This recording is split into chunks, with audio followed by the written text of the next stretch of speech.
আপনি অনেকগুলো Facebook page create করে ফেলেছেন, ভাবছেন এতগুলো ফেসবুক পেজ দিয়ে কী করব।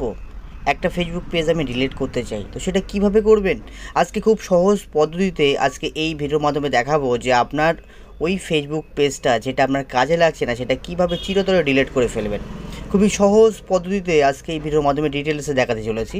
তো তার জন্য প্রথমত কী করতে হবে, আপনাদেরকে ফেসবুক প্রোফাইলে একদম উপরের দিকে কর্নারে দেখবেন আপনার যে লোগোটা এখানে শো করবে, জাস্ট ওই লোগোতে আপনি এখানে ক্লিক করে নেবেন।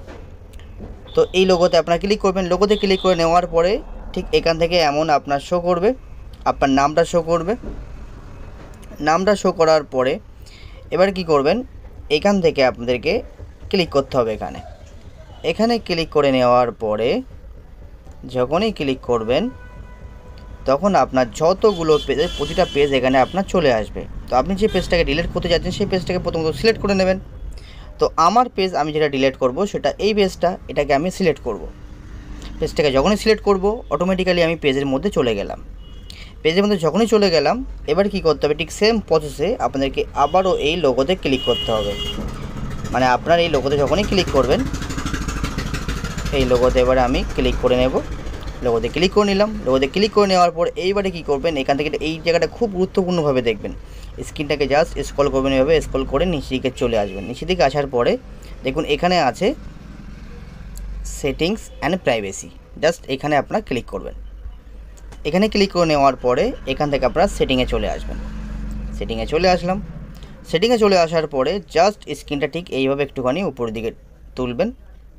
এইভাবে তোলার পরে দেখবেন নিচের দিকে একটা অপশান এসছে অ্যাক্সেস অ্যান্ড কন্ট্রোল বলে, জাস্ট এখানে আপনারা ক্লিক করে নেবেন।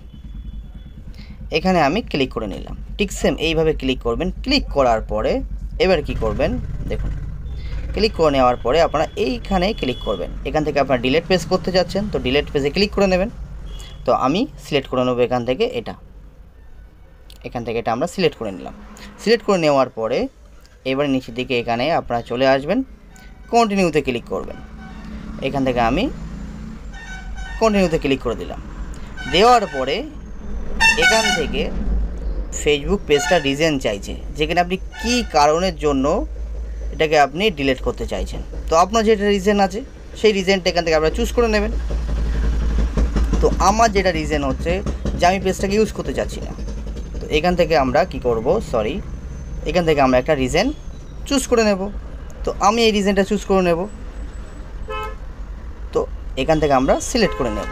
সিলেক্ট করে নিলাম। নেওয়ার পরে কি করব, নিচের দিকে দেখুন কন্টিনিউ আছে, জাস্ট আমরা এই কন্টিনিউতে ক্লিক করব।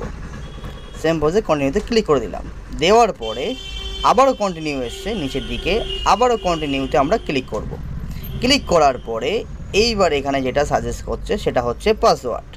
আপনার ফোনের যে পাসওয়ার্ড আছে সেই পাসওয়ার্ডটাকে, মানে ফেসবুকে যে পাসওয়ার্ড সেটা এখানে আপনাকে দিতে হবে। তো আমার ফেসবুকে যেটা পাসওয়ার্ড আছে সেটা এখানে আমি দিয়ে দেব। এখানে পাসওয়ার্ডটা যখনই দিয়ে দেব দেখুন লাইভ টেলিকাস্ট দেখাচ্ছি, আমি প্রেস করে দিলাম। দেওয়ার পরে জাস্ট নিচের দিকে এসছে কন্টিনিউ, সেম প্রসেসে আমি কন্টিনিউতে ক্লিক করব। এই কন্টিনিউতে ক্লিক করে দিলাম। দেওয়ার পরে এখান থেকে অলরেডি দিয়ে দিয়েছে দেখুন ডিলেট মোবাইল টেলিকম সব পেজ ইজ ডিলেটেড অপশন দিয়ে দিয়েছে। দেখুন নিচের দিকে দেখুন ডিলেট পেজ, জাস্ট আমরা কি করব, এই নিচের দিকে জাস্ট এখানে শুধু ক্লিক করব, জাস্ট এই অপশানটাতে ডিলেট পেজের উপরে ক্লিক করলে ডিলেট হয়ে যাবে। যদি আপনি চান যে না আমি ভুল করছি, এটা থাক, আমি এই পেজটা দিয়ে অনেক কিছু করতে চাই, তাহলে আপনার ঠিক এই পজিশান থেকে জাস্ট এই জায়গা থেকে যদি আপনার মনে হয় যেটা থেকে আমি অনেক কিছু করতে পারবো পেজটা থেকে, তাহলে আপনারা কী করবেন, সঙ্গে সঙ্গে নিচে আছে ক্যান্সেল, জাস্ট এই ক্যান্সেল অপশানটাতে ক্লিক করে আপনারা ব্যাক করতে পারেন। কারণ একটা পেজ অনেকে ক্রিয়েট করে অনেক স্বপ্ন নিয়ে, আবার অনেকে সেই স্বপ্নটা ভেঙে ফেলে, কারণ সে বিভ্রান্ত হয়ে অনেক কিছু চিন্তাভাবনা করে যে এটা নিয়ে এটা করবো, ওটা নিয়ে ওটা করবো, ওকে এভরিথিং। সো আমরা সেটার জন্য এই ভিডিওটা দেখছি, সেই পয়েন্টে আছি। যে ডিলিট করতে চান তো আপনারা কী করবেন, জাস্ট এই ডিলিট অপশানে চলে আসবেন। ডিলিটে এসে ডিলিটে ক্লিক করবেন। ডিলিট পেজের উপরে রোলিং হবে, একটু ওয়েট করতে হবে, আপনার নেট ফাস্ট হলে ডিলিট হয়ে যাবে। তো ফাইনালি ডিলিট হয়ে গেছে পেজ, ফ্যানিশ। তো আই হোপ আপনারা ক্লিয়ার দেখেছেন ভিডিওটা, আমি কোনো জায়গায় মানে পজ করিনি ভিডিওটার মধ্যে, A to Z আপনাদেরকে দেখিয়েছি। ওকে, আই হোপ সবাই বুঝতে পেরেছেন। যদি কারো কোথাও বুঝতে অসুবিধা হয় কমেন্ট করে জানাবেন। ওকে, তো দেখা হবে নেক্সট ভিডিওতে নতুন একটা টপিকের সঙ্গে। সবাই ভালো থাকবেন, সুস্থ থাকবেন, নিজের খেয়াল রাখবেন, নিজের ফ্যামিলি খেয়াল রাখবেন। আসসালামু আলাইকুম, খুদা হাফেজ।